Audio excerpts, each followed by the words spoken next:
Not every person in your life deserves a seat at your table. I know that sounds harsh, but the Bible is extremely specific, more specific than most people realize, about the types of people that will quietly drain your faith, sabotage your purpose, and pull you away from everything God is trying to build in you. And the dangerous part? Most of these people don't look dangerous at all. Some of them are in your friend group. Some of them are in your family. Some of them, and this is the part nobody wants to say, are sitting next to you in church. Here are 5 types of people the Bible specifically warns you to stay away from. Type 1, the flatterer.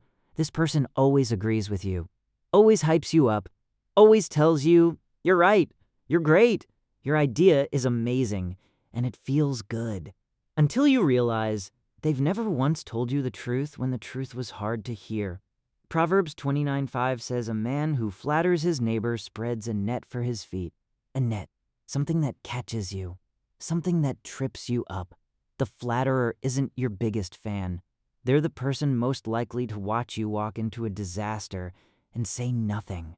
Because keeping you happy is more important to them than keeping you honest. A real friend tells you when you're wrong. If everyone around you only ever tells you what you want to hear, that's not a blessing. That's a trap. Type 2, the angry man. You know this person.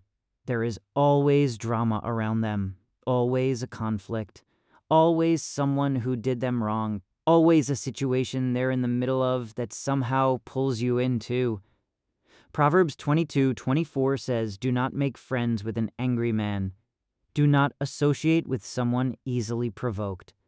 And it gives a reason, or you may learn his ways and get yourself ensnared. That word learn is important. You don't just catch their energy in the moment. Over time, you start to see the world the way they see it. Through offense, through suspicion, through conflict. The angrier your inner circle, the angrier you become, and an angry man cannot hear God clearly. The noise is too loud. Type 3, and this one is the most dangerous because they're hardest to spot. Jesus himself warned about wolves in sheep's clothing. People who look like believers, talk like believers, sit in the same rooms as believers, but their agenda is entirely about themselves. What they can get, what they can control, what they can take from you. Here's how you identify them. Watch what they do when they don't get what they want. Watch how they treat people who can do nothing for them. Watch whether their private life matches their public faith. A wolf can quote scripture. A wolf can lead worship. A wolf can sit on a church board. The costume is convincing, which is exactly why Jesus warned you about it.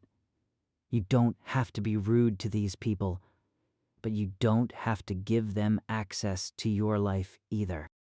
Type 4, the dream killer. Every time you share something you're believing God for, they have a reason it won't work. Every time you take a step of faith, they remind you of the risk. Every time you talk about where you're going, they anchor you to where you've been. They don't always do this with bad intentions. Sometimes it's fear. Sometimes it's their own unbelief projected onto you. Sometimes they genuinely think they're protecting you. But the Bible is clear. Bad company corrupts good character, and a man who constantly surrounds himself with small thinking will eventually start to think small himself. God put a vision in you for a reason. Guard it. Not every person in your life has the capacity to carry what God told you, and that's okay. But stop sharing it with people who shrink it every time. Type 5. This one is subtle. Dangerously subtle. This is the person whose lifestyle slowly shifts your standard. It doesn't happen in one conversation. It happens over months. The jokes get darker. The boundaries get looser. The things you used to feel convicted about, you stop feeling convicted about. You don't even notice it happening until one day you look at who you've become and don't recognize yourself. 1 Corinthians 15:33 says, "Bad company corrupts good character. Not might corrupt, not could corrupt, corrupts." It's a guarantee. This doesn't mean you can't be around people who don't share your faith. It means you need to be honest about who is influencing you and whether that influence is pulling you toward the man God called you to be or away from him. The flatterer, the angry man, the wolf, the dream killer, the morally corrupt. 5 types of people the Bible doesn't just suggest you be cautious of, it warns you about them directly, repeatedly, because God knows that who you allow into your inner circle will determine the direction of your entire life. This is not about being isolated or suspicious of everyone. It's about being intentional, about protecting what God is building in you. Here's your comment question. Which of these 5 showed up in your life? You don't have to name anyone. Just drop the number, 1 through 5.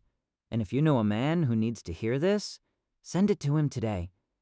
It might be the most important conversation you start this week. I'll see you in the next one.